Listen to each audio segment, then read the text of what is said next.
Okay, video 2 of conditionals. So if we just had an if statement, and by the way, I'm sort of bad for doing this. I will use if statements and a whole lot of just if statements if after one after the other rather than using else if and else, simply because what I learned way back in the day when I was a game programmer, at least at the time, it was else if statements and else statements were actually computationally slower, and so it was an optimization.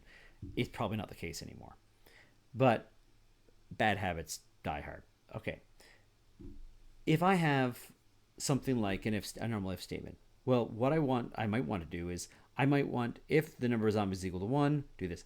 Otherwise, if the number of zombies is equal to 2, do this. Otherwise, if the number of zombies is equal to 3, do this. I want to have a whole bunch of different conditions so that they all sort of work together as one solid unit. I don't want to have a whole bunch of single if statements. That may be problematic. That's where the else if and the else come along. Immediately after my if statement here, I can put in an else if. I can't put an else if by itself, but after an if, I can put in an else if to say, otherwise, check this condition, and if it's true, do it. And then I'll finally have a catch-all condition at the end. If none of the previous conditions are true, that's when I call an else. Else is everything else, any other condition that we did not hit, go into this one. The sort of the default. I can't think of a good metaphor without probably offending some degree programs. Or there are some degree programs at Carleton and other universities where you call your major and all these kinds of majors, and then the people that don't know what they want to do, they just I'll go into that degree program, and they just sort of saunter on in, right? It's sort of a dead end in degree programs. It changes depending on the school. It was sociology at Queen's, for example, just not anything about sociology at Carleton, but at Queen's at the time when I was there, that's what the dead end. I have nowhere else to go. I might as well go film studies or sociology. Right? This is what an else condition is. If you didn't get caught up with any of the other previous conditions, you're going to go into that one. Notice, again, if I have an if statement, if the only time the number of zombies is going to be incremented by 2 in this is if the number of zombies is equal to 1, then I will increment it by 2. If the number of zombies is equal to 2, don't care. If it's 4, don't care. If it's 0, don't care. I'm only doing this condition if the number of zombies is equal to 1. All right. And by the way, I think this is probably one of the Audrey slides, or I just sort of let it happen. I let it go. I like putting my curly braces over there. The reason for any of you that are Java programmers is I'm pretty sure the officially styled guides for C and C++ has it that the opening curly braces form like little jaws at the end of your expression, versus Java puts it at the end of the line. Get used to using both. They're not wrong or right. You'll get into wars with people over this. Just, I would recommend doing it the C way, which is putting this curly brace over directly underneath that if statement, just to be consistent with normal C style. Even if you disagree with it, all C programmers or most C programmers will do it the other way, and therefore it's a good practice to be able to switch it up, right? It never hurts. It's like saying my language is right while all other languages are wrong. No. If you learn French, they'll say things in one way. You might, well, that's stupid. No, it's not stupid. It's a different way of saying things. Although I'm sure that I can think of something that English says stupid that's smart in French, and vice versa. I think information pirate, pirate informatique is one of the ones I'm like, what? Anyways, we also use the word adroit for no reason, despite the fact it's a French word. Okay, I'm being distracted by shiny objects here. So let's get back to this. What my point is that in any language, when you're learning the new language, it actually makes sense to try the other approach. Don't fight it. Don't say your old version of the language is the right way. Try the new way. If you don't like it, that's fine. But C syntax typically moves this curly brace over here. It also has other syntax sort of style that even if you disagree with it, you should try and follow what everyone else is doing. They're probably doing it for a reason. Okay, so here would be now I'm going to have three different if conditions. So let's see what happens. So if the number of zombies is equal to 1, I'm going to make the number of zombies equal to the number of zombies plus 2. Great. Notice I could have written it a whole bunch of different ways. I will also say all these variants on how you wrote it are all wrong. They're just terrible. They're hard to read. If you give me something like this, or like this without the indentation, or like this,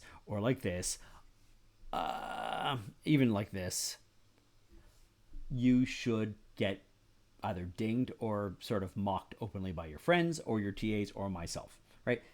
Not really openly mocked, but come on, it's the proper formatting. If you wrote a proper English essay without any paragraphs, without any punctuation, without anything else, even if you had the punctuation and just the format was just garbage, right? And you're using Comic Sans font and stuff like that, come on, right? You're not looking very professional. When it comes to programming style, we actually pattern recognize. We do not actually read the words that you were typing. Most programmers just learn to pattern recognize. And therefore, I cannot read that top line where the damn. It doesn't follow the format that my eyes are used to seeing. And so I have to work twice as hard or 3 times as hard just to read a simple if statement to find out, oh, it was just a normal if statement where number of zombies is equal to number of zombies plus 2, right? I really want to have something that flows that I immediately recognize because it follows a pattern I'm used to seeing. And if it doesn't follow that pattern, it's hard for me. So just to be very clear here, I don't like any of these formats, despite the fact putting the carriage return and leaving off the indentation and stuff like that does not change the syntax. It does not change the expression itself. The human can't read it. The compiler has no problem with it. It doesn't matter because the semicolon indicates the end of the line, not the carriage return, not moving a new line, not where I put this indentation. The, adding a tab or not doesn't actually change how the compiler actually reads this expression. The human reading it, though, will not read it properly. I see an if statement, and then I see another thing unrelated to the if statement called number of zombies equal to number of zombies plus 2, right? That's not what you're trying to say. The indentation tells me if it's in the if statement. That's why we have indentation. All right. Another little sort of workaround you can do. You technically can leave off curly braces if you only have one line. So if you have you only have one line, like number of zombies equal number of zombies plus 2, you can leave off the curly braces because it will just do the one line immediately after if number of zombies equals 1. Let me also say, this was one of the worst bugs I've ever had in my entire life. When I first started programming in industry, I think it was a for loop, but essentially like an if statement. We had curly the curly parens, and I said, well, I don't need those. I only have one line. So I left them off. And then I added one other line of code to the function. So I had an if statement, and then I had indented 2 other lines. But I did not include the curly braces. And therefore it only did the first line, and then the second line was done anyways. It was done in a different, the logic was wrong. But for the life of me, because you're so used to pattern matching, it's like when you see a word in English and you don't read it correctly because you can have a misspelling in your word, and you won't see the misspelling because you see the shape of the word, not the actual word itself. You're doing yourself a disservice by removing the curly braces, because when you invariably you'll add one other line, and then you won't see the fact that you forgot your curly brace, and you'll have a bug in your program. So don't do that, please. Always add your curly braces. It takes all of 2 seconds. It's just better. Other people can read it easier. So despite this fact, I'm using other people's syntax or other people's tests here. So in case you go, hey, he forgot the curly braces. Oh, that's the reason. So what does this spit out? I want to just run through a couple of these. So I want you to think about it before we go over the answer each time. So if the grade is going to be equal to 60, if the grade is greater than or equal to 60, I print out passed, and then I print off end. Okay, other than, these are wrong technically, but that's auto formatting of PowerPoint. Okay, but sure, this is going to write the word passed, end. Great. How about this one? Well, 50 is not greater than or equal to 60, so I'm only going to print off end. How about this one? This is me trying to be, a jerk and point out what the issue I had in the past, right? So I'm presuming that grade is equal to 50. But if grade is equal to 50, I print off passed, no matter what. Why? Because this only works on the very first thing. Despite having an indentation, it's not part of that if statement. If I do not include the curly braces, I only get the first line, not the second line, despite it looking like the second line should be part of the if statement.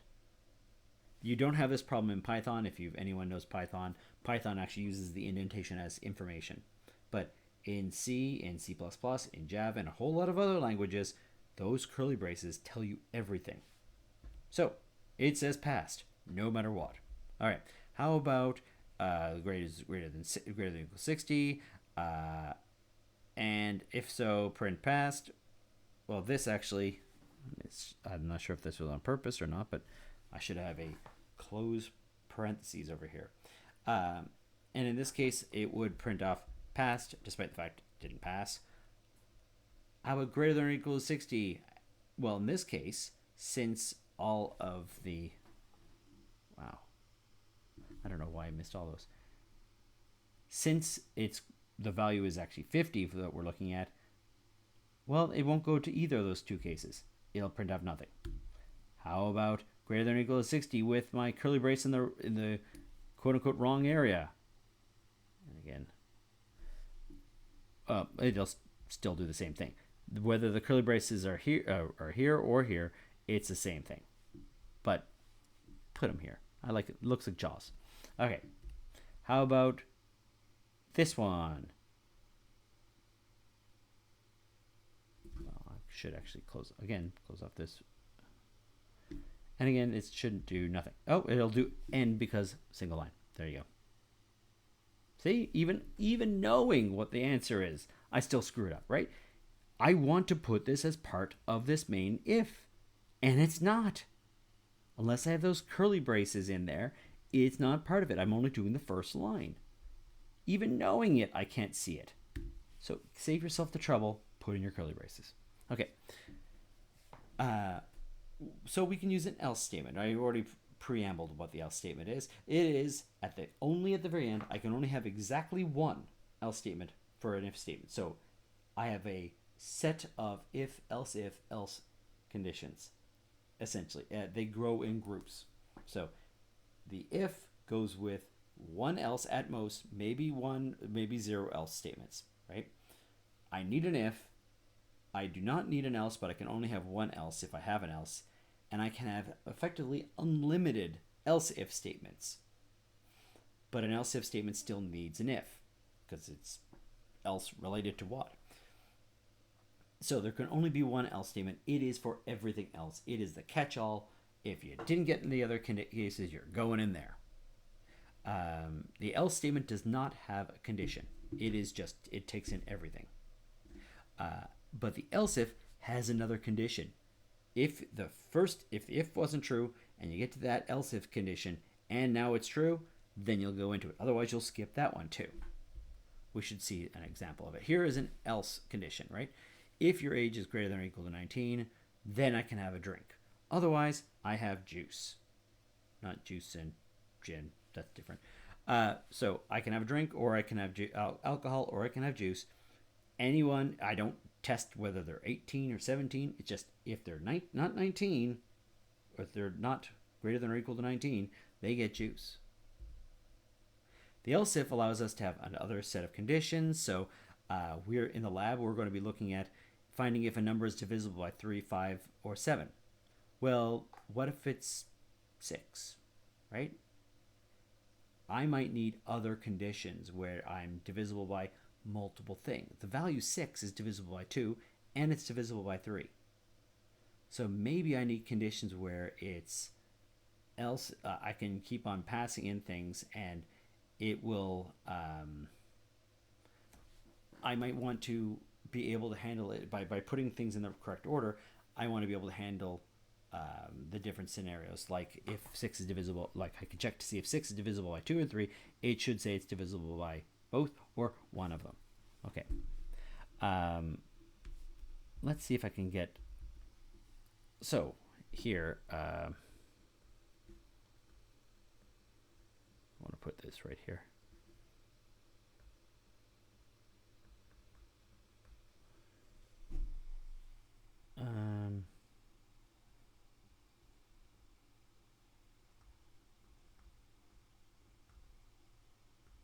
So in this case, no matter if you want to drink or not, you're drinking. But else if, or maybe I could put a else if, okay. If else if one drink,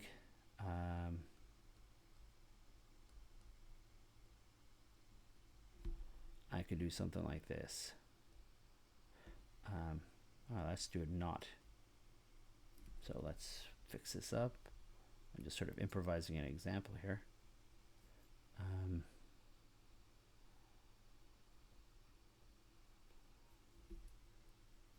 Let's do a slightly different approach.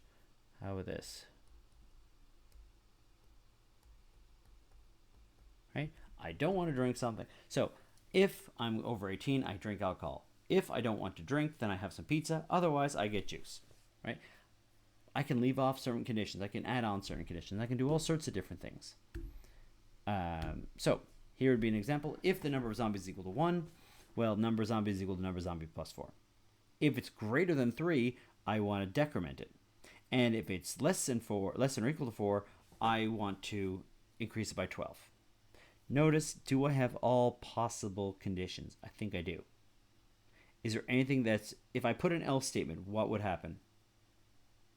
Well, I have greater than 3. I also have less than or equal to 4. That should cover all possible integer values, right? No matter what you give me as an integer value, it's either here or here. If I had an else statement, it's going to go nowhere. It's never going to be used. So there's no point even looking into it. But I could put more else if statements if I wanted to. So if I looked at this, let me think here. So if I pass in the value 2, what happens? I go to the first condition. That is not true. I go to the second condition. That is not true. I go to the third condition. 2. Number of zombies equal to 2. It'll be 2 plus 12. So it's 14. If I did this again with the value 14, what's going to happen? I'm not going to go into this first condition. I am definitely going to go into this condition. It's 14. 14 minus 2, so 12. If I did it again, I would be 12. Okay, 10. 8. 6. I'd circle around again. And then 6. And I get down here. It's greater than 3. So this will be 4. I'll go around again. Well, number of zombies equal to 4. So it's greater than this. It'll be then 2. I'll cycle around again. It's now equal to... I'm just making up that there's a cycle around here, by the way. There's no reason to cycle this, but it would be 2. Then I would go down. It's not true. This is not true. Then I go into this condition. Then I'd increase it by 12 again, and it becomes 14. Right? It allows me to figure out which branch I go into. So I could say, here's another condition where I have else ifs. So if the number of zombies is equal to 19, do this. If the number is greater than 3, do this. Otherwise, make it equal to 0. So if the value is 2, I'll make it 0. If the value is 1, I'll make it 0. As long as it's not 19 or 3 or greater, I'll do this. If it's 19, I go into this. I do not go into the greater than 3 condition, right? If I hit that if statement, I do this. I don't go into this other branch, despite the fact this is true. If the value is 19, if the number of zombies is equal to 19, I would, if this is true, but I go into the very first branch that it's true. And if I don't go into any of these branches, I will go into the else condition. So let's look at another case, right? Let's of these. So if my grade is 60%, my grade is going to start off at 60%. If the grade is greater than or equal to 60, I print pass, otherwise I print failed. All right. What do I print out here? I should print out passed. All right. I'm now making the grade equal to 50, and it's going to stay 50. What I print out? I should print out failed. How about now? The grade is 90. Is the grade less than 50? No. Is the grade less than 80? No. Otherwise, results, new line, passed with an A. It should be results passed with an A, because I didn't go into the first two conditions and I get to the third one. So I would like you to try this out, because we can do this. And notice if you do things in a particular order, it'll make your life easier. I want you to write a program. All it's doing, like a function, let's say, do a function called weather test, where you have some weather value coming in as a variable, like an integer weather value coming in as a variable. And if the value is less than -20, you print out extremely cold. If the value is between 0 and -20, then you print out cold. If it's between 0 and 20, write warm. Otherwise, you write over 20 or greater, you write hot. So try writing this with an if, else condition. Let's say put it in a function. I want to make sure that you practice this. So take the time, pause the video now, and try it out, and then we'll look into it.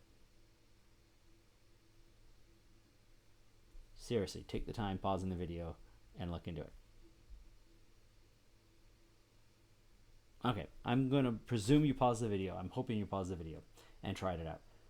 The actual practice is far more important than any amount of talking that I do, especially if I'm rambling like I am tonight. So please practice, try out writing the functions.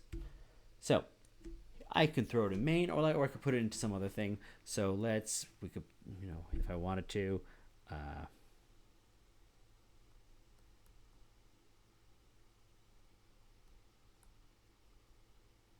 call this thing weather test, and all right, we're gonna have int weather as a variable, just because I wanted to put it in a function. Okay. So I have an input parameter. This thing is going to print off different things depending on the condition. Notice what I want to do is start with the most extreme, and if I don't go into this condition, then I do not need to check to see if something is between -20 and 0. If it's less than -20, I would have gone into this condition. If I get to this condition and this condition is true, it means the weather value has to be between -20, including -20, and 0, not including 0. Right? There's no other way I get into this condition, because if it was -21, let's say, I'm in here. If it's -19, I'm in here. And if I don't go into this condition, it means whatever the weather is, it's got to be greater than or equal to 0. So I just need to check to see if it's less than 20. If it's less than 20, I can print off warm. Otherwise, finally, with my else statement, I can print out hot. There's no other option. If it's greater than or equal to 20, it would be in this condition here. And this is the logically deducing how you can arrange your program to make sure it runs properly is the big skill. One of the big skills that you'll have to be learning for this class. So again, you could have written it in complete reverse order, by the way. There's more than one solution, so I could have had it. I could have checked to see if the weather was greater than or equal to 20, print out hot. Is the weather greater than 0, greater than or equal to 0, print off warm, and worked it the other way around. That would have been perfectly fine. I could have had another else if statement and just left off the else. I want to point out, C treats everything as a true or false statement, no matter what, no matter whether it makes sense or not. So a false is always 0, which is actually equal to null. And null, when we look at pointers, means it's when we talk about pointers, and you don't have to worry what a pointer is yet, but a pointer is, it points to something like a variable. I'm that variable over there. Well, if a pointer points to nothing, we say it's points to null. It points to nothing. It just sort of pointing at the ceiling. And that is always assigned the value 0. Or if I have the 0 character, that's also equal to 0. I can do this in all sorts of ways. But as long as it resolves to the value 0, so if it's an unsigned integer, 0. But notice -1, if I put in some value like -1 in my if statement, right? I don't check it. I just have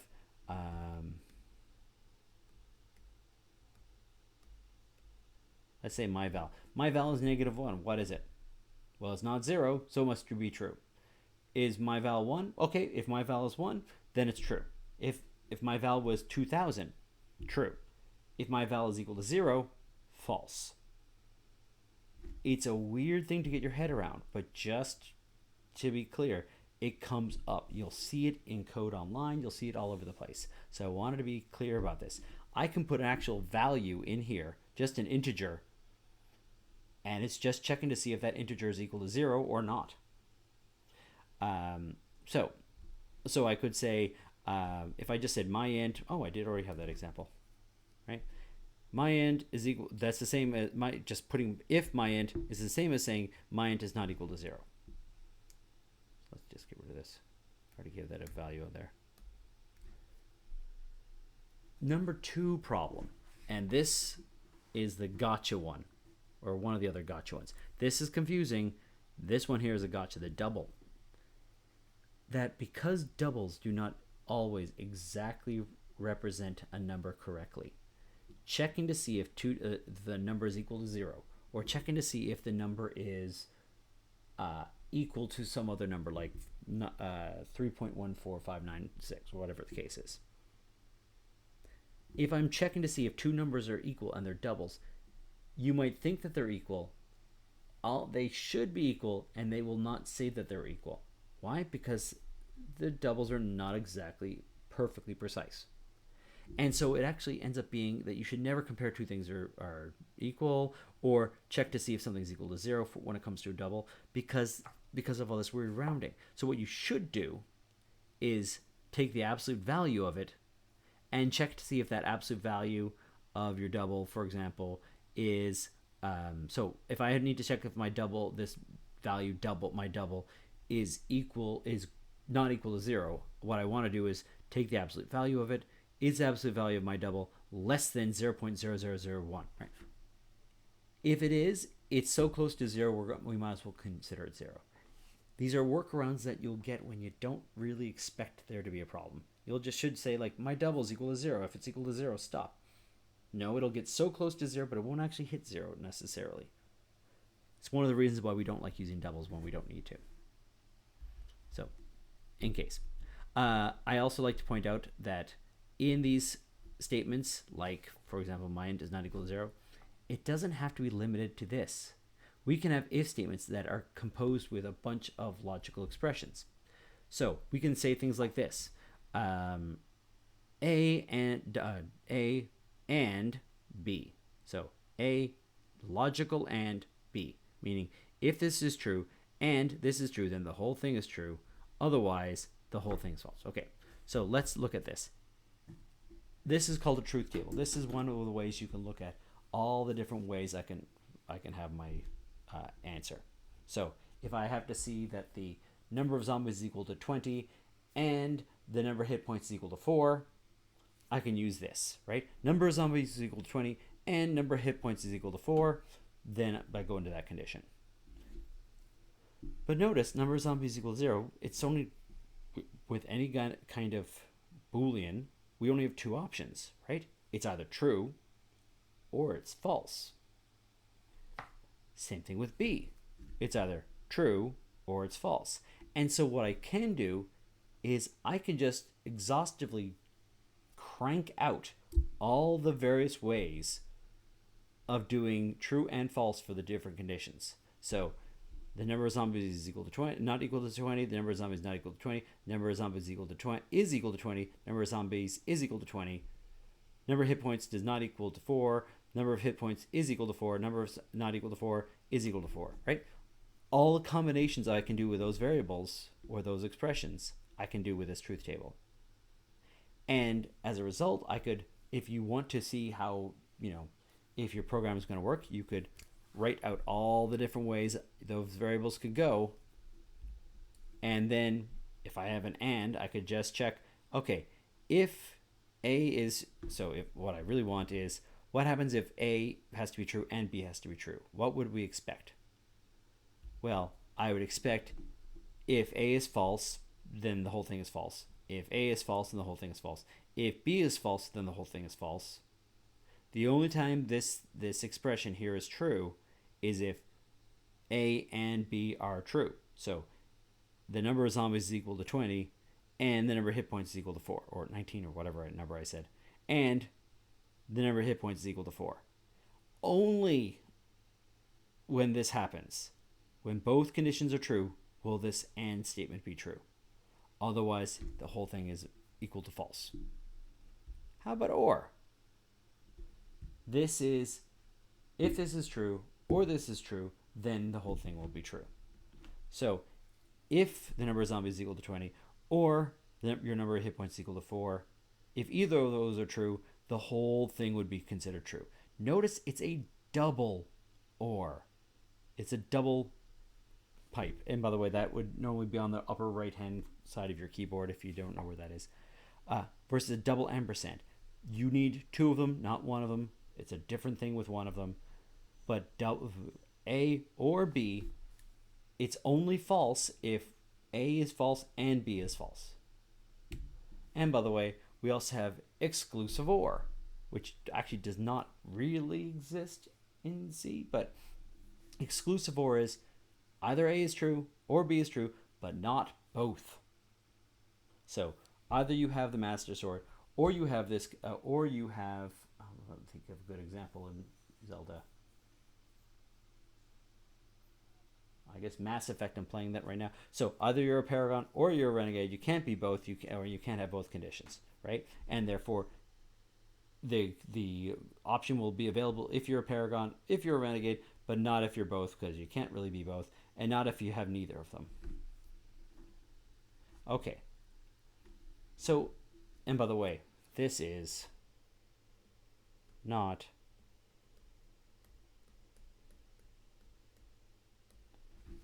that's actually what the way to do XOR is. It is A is equal to B, not that. So if A is or B are true, then the whole thing is true because they will not be equal, right? If both A and B are false, then they're equal, not that. If A and B are both true, then this is true, so not that. That's how you would check to see if two things are not the same. All right. And by the way, not A, right? If A is true, then putting a not in front of it means that it's now that the whole thing is false. So you can do all this kind of, we won't go into, I teach entire classes, large, like weeks of classes over this kind of thing. I don't want to get into the nitty-gritty details, but sometimes you might need something like this. So if you're doing a condition and you want two different conditions to be true, you could put an and in between and see how it can help you. It can simplify what you're writing. In C, again, the double and means and, while the double or means or. And here would be an example. If my val is greater than 2 and my val is less than 3, then my val must be between 2 and 3. If it's integers, good luck to you, right? That's an impossibility. But still, you could do that test. If my val is greater than 2 or my val is less than 3, that's always true. It's tautology, right? If it's an integer, that expression is always true, right? Because if it's greater than 2, then it's 3, 4, 5, 6. If it's less than 3, it's 2, 1, 0, -1, right? It's any integer. And if we don't do this, by the way, I'll let the cat out of the bag here. If I put a single and, weird crap happens. I always thought it was just like something's broken in C and in Java when you put a single and. It seems like it should work and it doesn't, and you get a weird bug. What the actual weird bug that you're getting is this. Here is 5. Well, we're going to just do 8 bits for representing 5, but here is 5 as an 8-bit number. Here is 6 as an 8-bit number. What that AND does is something called a bitwise AND. It goes, I can't even do it both at the same time here. I'm going to look at this 0 and this 0. Are both of them on? No. This 0 and this 0, are both of them on? No. This 0 and this 0, this 0 and this 0. I just keep going down until I get to this one right here and here, right? I'm going bit by bit in parallel between the two of them, seeing if both bits are on. There is only one place where in these two numbers where both bits are on. It's that position there, the third from the right. That's the only one that will get a 1 in it. Everything else will get a 0 because both bits are not on. That's what a bitwise or AND is. It goes bit by bit, checking to see if both bits are on. Bitwise OR goes bit by bit, checking if either bit is on. And you can do some really crazy things with this.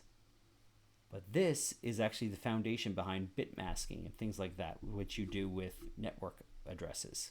So hopefully we'll see that a bit later. But in case you hit the case of, I forgot an ampersand in there, or I forgot one of these OR pipes, that's what's happening. It's doing a bitwise AND or a bitwise OR, not a Boolean AND. All right. So we're going to do a quiz, and then we're going to take a little stop here. So I want the condition to say for this quiz, if I fail the class, I fail the class if I fail both exams. So the value I have for both exams is less than 50. I'm on probation if I fail exam 1 or if I fail exam 2, but not both. And I'm fine if I pass both. So what is actually wrong, besides the lack of curly braces, because spacing was the only reason I didn't put them in. But what's wrong with this expression? Why is it that it's not giving me the right answer? I'm not even going to say how it's the wrong answer, but it's not giving me the right answer here. So why is that the case? And that's what the quiz today will be. Okay.